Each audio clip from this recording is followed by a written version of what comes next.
Hello guys, LEGO Master Reviews here, and today I'll be reviewing the LEGO Star Wars set 4475 Jabba's Message. This set has 44 pieces and back in 2003 would have retailed for $7. Adjusted for inflation today, that's around $11, but unfortunately that's only for retail today. If you do want to buy this set sealed in a box right now, it's going to be anything between like $80 to $100. And if you want to buy this set used, it's going to be anything between like $40 to $60. So definitely not cheap, but this is a very classic and just really awesome set. So without the way, let's jump right on into this review. I wanted to start by showing you the instructions included here. You can see you get the LEGO logo as well as this beautiful Star Wars logo in gold there. That looks beautiful. You can also see you get some of the set info. Then the box art also looks amazing there. You can see some stars.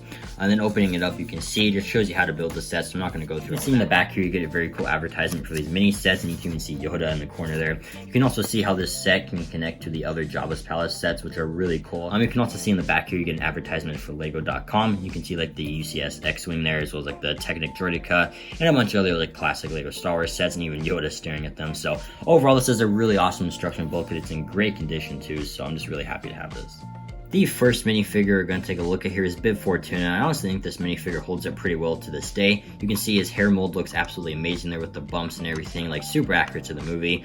The face printing definitely feels a bit outdated, but still it does look pretty great. The torso printing is also really nice there, and he does have a black cape. Unfortunately, he does not have any back torso printing, so I won't even bother taking the cape off. And he does like leg printing as well, but not a lot of minifigures back then had leg printing, so it's not that surprising. I think part of the reason this minifigure doesn't feel as outdated is because he's not in that yellow skin tone that a lot of other minifigures back then had, so it definitely makes him feel a little better. But still, I love that yellow skin tone those classic figures had, and this is just another great classic minifigure.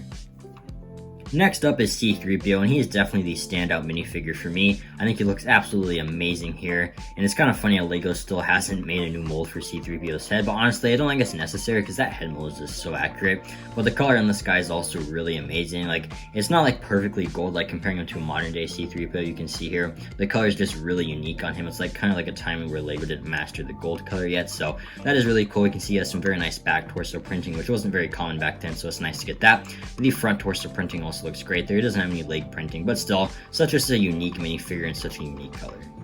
And lastly, here is R2-D2, and this is another really great minifigure. I love the printing on his torso there, and the printing on the head goes all the way around, which is really nice. He does not have a back torso print, sadly, but this minifigure is really great. He does have the same molds that we see on R2-D2 to this day, but similar to C-3PO, I think you really can't improve him that much, so it's pretty nice, and just overall a really classic look for R2-D2.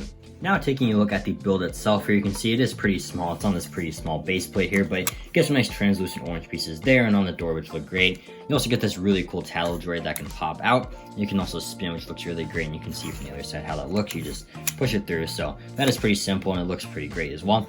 I do think it could have used a bit of orange in the middle there just to be a bit more accurate to the movie, but I think it looks better than like other versions of this tattle droid we got in other Jabba's palaces in the future. Like you can see here, this one is just like a printed tile, and while the colors on it are accurate, like this ore piece is much better in my opinion. The other feature of the set is just lifting the door. If you can see, goes like that, but it will not stay in place. Like if you let go, it's going to fall, unfortunately, but you can just hold that, and like obviously, a minifigure can fit through, so that is pretty cool. And you can see from the other side what that looks like, just lifting that up, and on the sides there as well, so that is pretty simple. You can see you get this Technic pin here, and that's obviously just to connect to the other sets that made Jabba's Palace, so that is pretty nice as well. There's not a lot of room to place minifigures. Like you have room to place C-3PO there, and like you can grab R2 and place him next to C-3PO, and then you can have the eye pop out.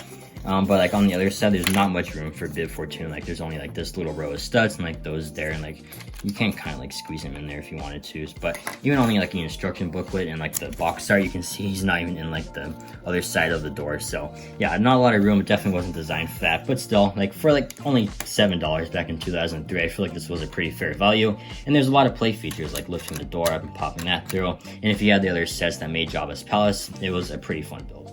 But that's going to do it for my review on the LEGO Star Wars Jabba's Message. Overall, I feel like for only $7 back in 2003, this was definitely a fair value, and I feel like if the set was retailing nowadays for $11 on store shelves, it'd still be a pretty fair value. You get a nice build with some cool play features, and the 3 minifigures are also really nice. I also feel that if you have the other sets to make Jabba's Palace, this also might be a bit more worth it.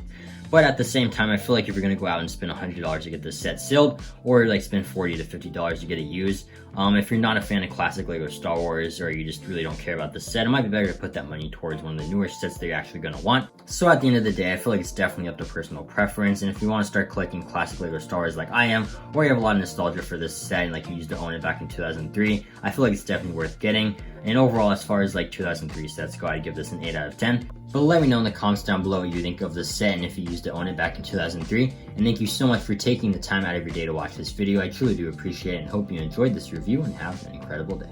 Bye.